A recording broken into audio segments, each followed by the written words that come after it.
Hello and welcome to day 9. We are going to dive deeper into what are your strengths.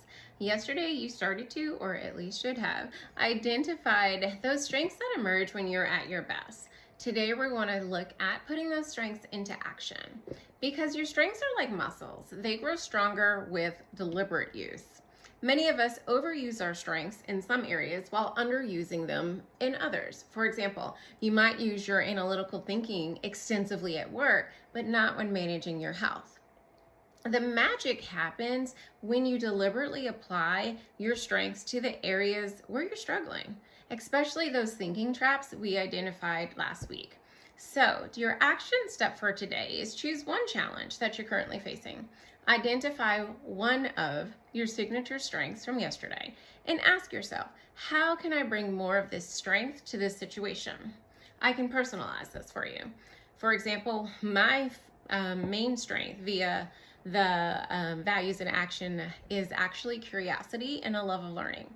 So if I take that strength of mine and think about mind reading as one of the thinking traps, how might I approach a difficult conversation with genuine curiosity, and how would that change the dynamic? Because if I go into the conversation thinking I know what everybody's thinking and I don't approach it with that curiosity, well, we all know some of the things that could possibly happen. So I just want you to think through what those strengths are. If you haven't taken the test, I'm going to just list out some, and I'm going to look at my screen. So I have them there. So like I said, curiosity, interest in the world, love of learning, spirituality, sense of purpose and faith, judgment, critical thinking, open-mindedness, kindness, generosity, creativity, ingenuity and originality, zest, enthusiasm, energy, hope, optimism, future-mindedness. There are literally 24, I believe, that they identify.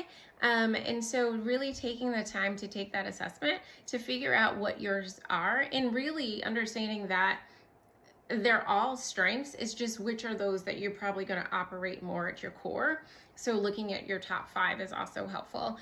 Strength Finders is another test that's available, assessment that can help you with that as well. So as we just figure out where our strengths are, tomorrow we'll explore how using those strengths deliberately can create more flow experiences, those moments when you're completely engaged and time seems to disappear. See you then.